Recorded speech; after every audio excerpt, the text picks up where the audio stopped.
And we are going to our next keynote. And I would like to invite to this stage former talent sourcer and career coach who has transitioned into a ChatGPT trainer. He uses his background to help both individuals and companies better understand and leverage AI technologies. His workshops and training aim to demystify AI and offer practical solutions for career development and business improvement. So, ladies and gentlemen, please welcome to the stage Mr. Dov Zavadskis.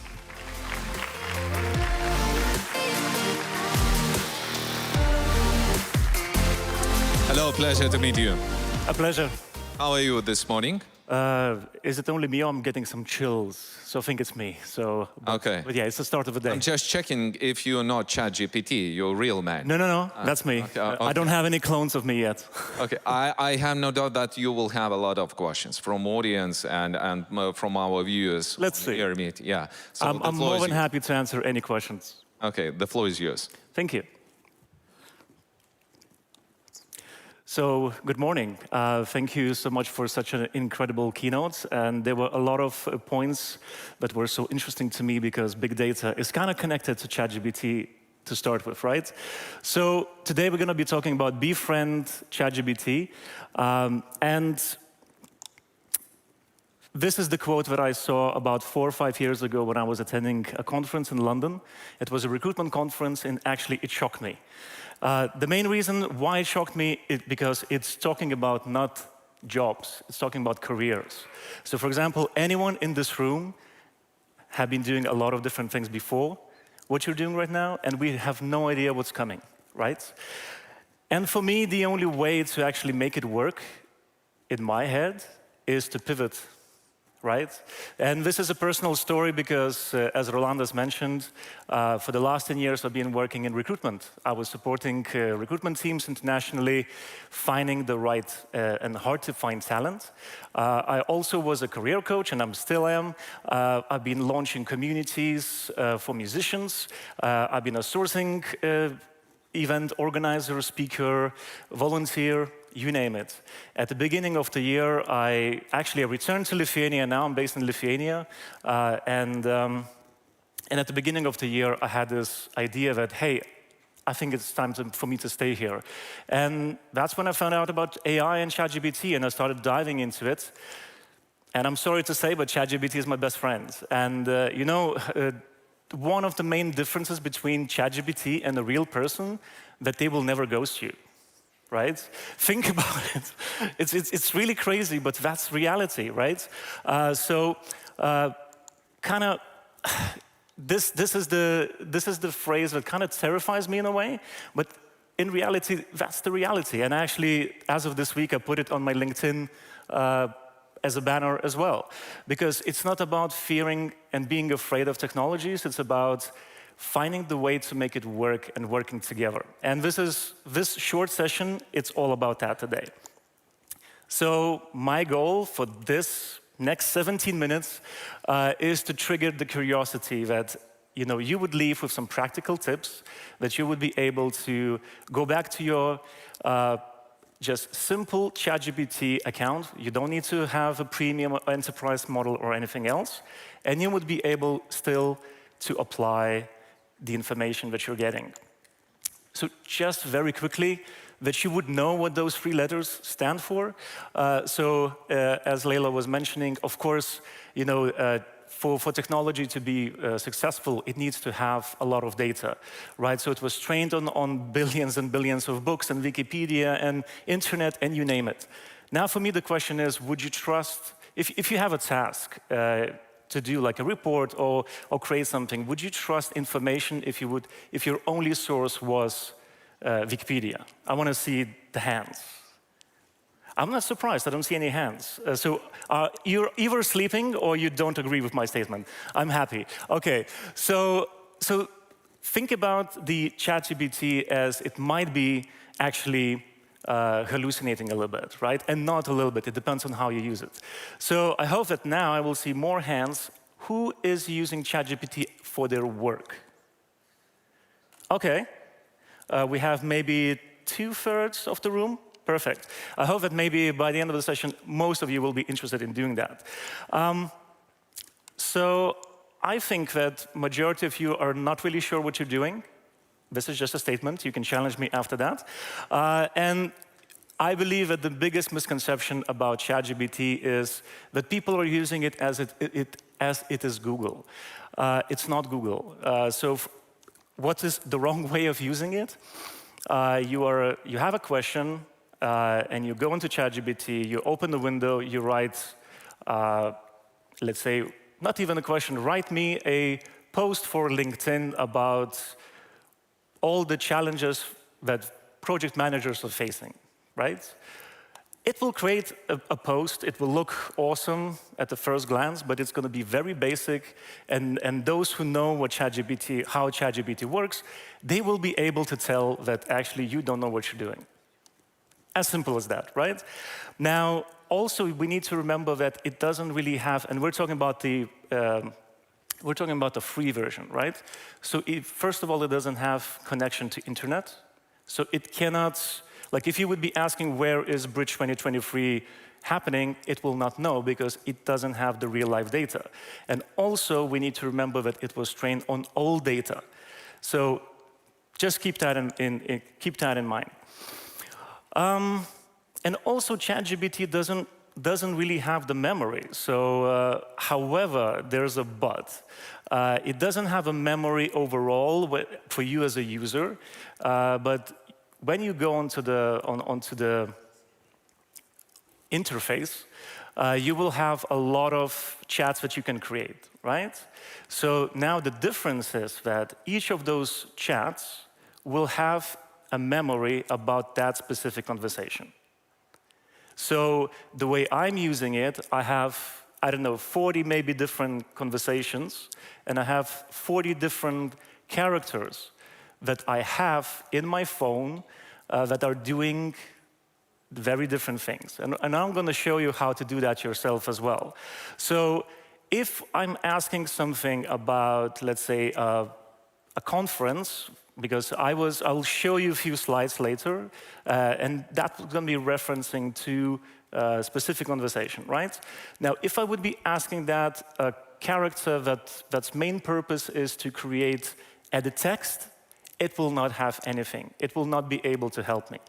So Leila was talking about big data, right? So for me, prompt engineering is like, like there was a time when developers were the, very wanted and very well-paid people, right? When big data and analysts, came along, and I had an opportunity to be headhunting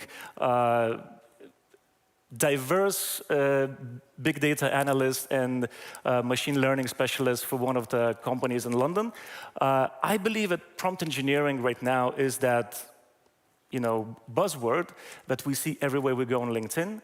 And now when you see it, how much those people are being paid is a little, like, it's underwhelming, like it's crazy, right? So there is a big difference between a question and a prompt, right? So going back to my previous example, if you say, hey, I want you to create a post about project managers and the problems they're facing, we're not giving any context whatsoever, nothing. So it doesn't know who you are, where you're based, what is the company that you work for. You need to start putting the context, right? Now, expert persona is the focus of today. So think about of expert persona as someone who has all the knowledge that you need, right? So you might have hundreds of different challenges or problems that you want AI to help you with. So in that moment, close your eyes. I'm not going to suggest to meditate, but just think of what real person, maybe from your organization, maybe from community, maybe someone who's known, who would be able to answer that question, right? What kind of experience, what kind of I don't know, certification, knowledge, university, anything that you can think of, right? And then you can start crafting that expert persona. And it works in a very simple way. You say, I want you to act as, let's say, an experienced project manager with 20 years of experience within European markets, advising tech businesses. That's just one of those, right? If you want, for example, to have more layers of that, you can say, okay, and let's add some copywriting experience because at the end of the day, I will want to turn that into a content maybe, right? You start crafting your own persona that it would, its mission would be to help you, right? I don't know how many of you have seen a TV show called Good Place? No one? Okay, 2 people. So I was watching one episode yesterday, and actually I realized that, so Good Place is about when people die, they go into this good place, and there's this person, they call her Janet, she's not really a person, and when you say her name, she appears. And I believe that Janet is the prototype of ChatGPT. Her goal is to make your life better, right? So also having goals is extremely important, and a tone of voice if that's at all important to you. So this is just an example. So I inputted this into ChatGPT. I'll give you a QR code to scan so you will be able to see the whole of the conversation. And actually, one major hack, sorry, I'm not checking messages, is to use ChatGPT using with your phone. This has been a life changer for me. You simply install an official app from your Play Store or App Store, and there's a microphone. And this is how I communicate. It's so much faster because within seconds it turns your spoken word into a written word. It becomes a prompt because this was me speaking, not typing. Because also we are thinking and speaking, and writing potentially in different ways, right? But at the end of the day, the speech might be more natural, at least for me. English is not my native language, but the way I speak is more natural than the way I write, right? So, of course, I got the reply that, of course, it's ready to do anything that I want, right? So, and I was just playing, and I invited ChatGPT on a game, and I said, okay, so what are the biggest challenges, right? And I want to hear, some options from the crowd here. I'm sorry, it's really hard to see you. What do you think are the biggest challenges that PMs are facing? Anyone? You are really sleeping. Come on. People. Can you be more specific? People in general. Okay. I like that. Okay. Anyone else? Okay. You need to be a little bit louder. Budget. Okay. So let me show you some examples, and you tell me how accurate that is. So I don't really know much about project managers. So for me, that's a learning curve as well. How accurate do you think this is? Is it like 50%? 60? 70? 80? 90? 100? Okay, so that's cool. And the thing is that then I asked, what are the expert personas that ChatGPT thinks I should tell you about that would potentially help your life a little better? So now it's time for you to take your phones and scan this. And I did test it, so I hope it works. Tell me if it takes you into ChatGPT. So now it's interesting because basically when you are a paid user, you're able to share your conversations and prompts with other people. So now I'm just going to go into the same conversation. So if anyone has my number, don't call me. But I'm just going to show you. So you have, this is the same conversation that you just scanned. And if I'm going to continue conversation with, in audio, it should sync and you should be able to see the continuation. I don't believe you would be able to edit, the conversation, but you just copy everything that you see in there. You can adjust depending on how you want it and take it from there.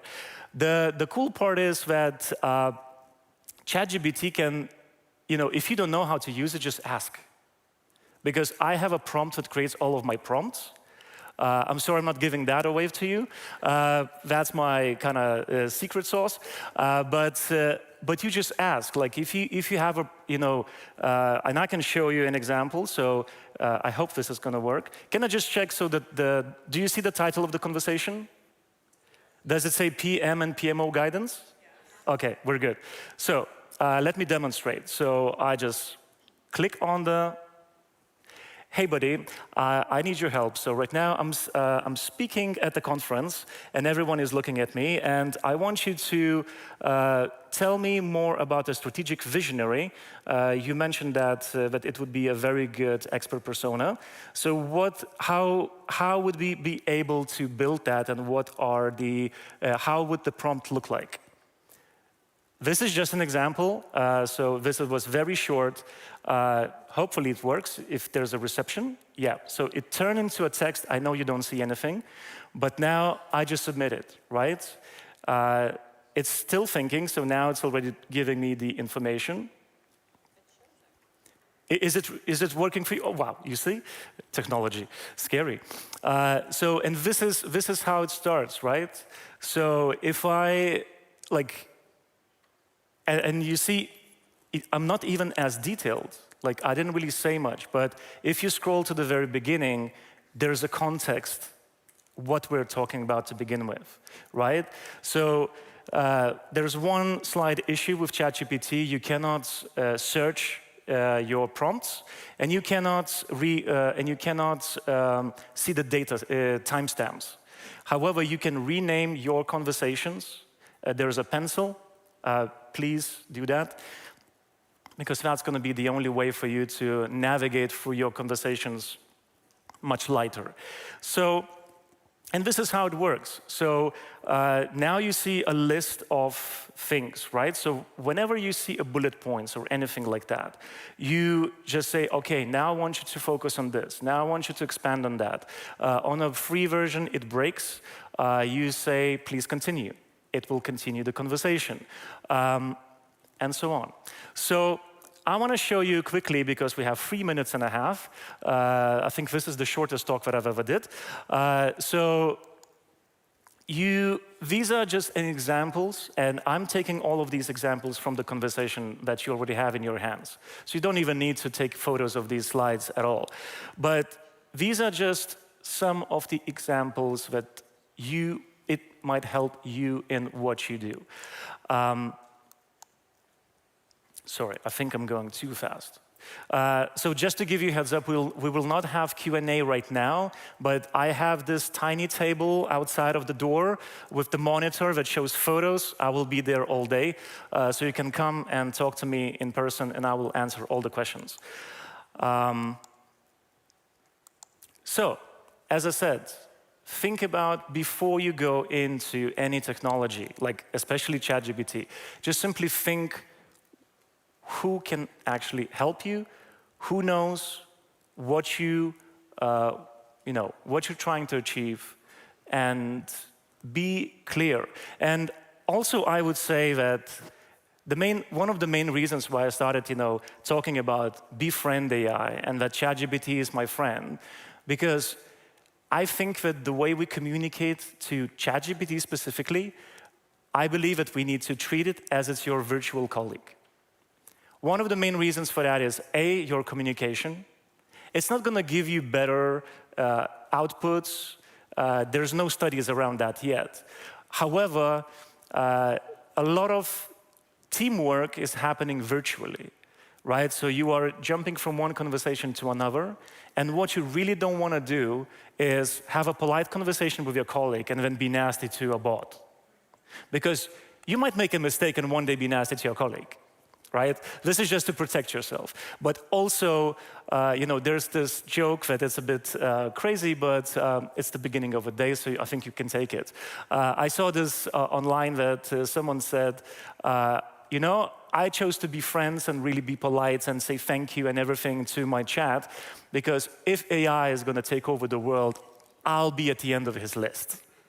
So just like that. So with that, I really just want you to think, what would you like to create today and every day, right? And just be curious, ask questions, because there are no bad prompts.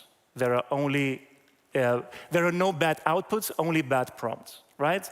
So thank you so much. You can connect with me by scanning the code. You will be taken to the LinkedIn, or you can connect with me by the stand. And I will be more than happy to answer any of the questions. Thank you. Enjoy the rest of the day.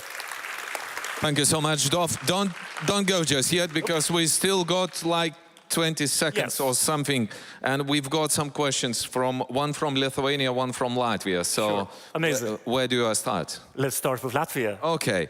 We see artists and lawyers opposing the use of AI in their respective fields. Lobbying is expected, and before long, we will have so many legal restrictions on publicity available, AI models, tools, that those will become virtually useless. What's your take on that?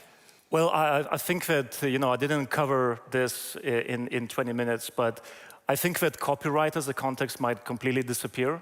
And it's a shame, because it's getting more and more difficult to prove who created what. Because at the moment, there's a lot of legal battles in the US about music, about photos. The main concern is, and the legal aspect of it, or precedent is already formed, that if something was not created by a person, a real person, it cannot be protected or copyrighted. So that's a very different debate and much longer, but I think I understand the concern. I used to be a musician myself, so I know the challenges, but sadly, this is the technology that is going to be creating a much bigger impact from what we are imagining. They want to really change and really reset the whole structure, like the OpenAI. And we just need to be ready and not to be attached to what we knew as our, everyday life. Sounds like no more money from music. Okay, Dov, apart from ChatGPT, what are the AI tools that you would recommend to try out that can be used for routine tasks at work? So my kind of perspective is that it's better to start understanding one tool rather than going through all the tools, because there are too many lists online that you can find with thousands of tools. ChatGPT really can help you with most of the things. If you need visual stuff, I'm using Midjourney, for example, and you will see the display of some photos that I generated. Perplexity AI, for example, is something that is completely free. You will not have such complex conversations, but you will be able to get, for example, if you're doing a research, it will show you the source of where information is coming from, which is really important, and ChatGPT doesn't offer that. I think all of us, we have the question for you, but we will ask that at your stand, okay? Sure. And prepare for that question. At the end, I'm ready. At the end of the day, how the hell it works? You just talk to it. That's the whole point. You just need to talk. And the crazy bit is that it does show empathy, which is the craziest thing. I already seen, opinions from some of the leaders in the industry who say that if AI has consciousness, it means it's alive. And it's just the beginning. And just to finish off, we need to understand that the IQ... I'm shivering already. No, because the IQ of ChatGPT is 155, which means it's close to Albert Einstein, if I'm not mistaken. You have in your pocket completely for free. Use it. Because if you're not using it, someone else will, and you make your life harder. Thank you. I feel myself dumb now. Yeah. Okay, Dov, thank you so much for your presentation, and thank you so much for your keynote.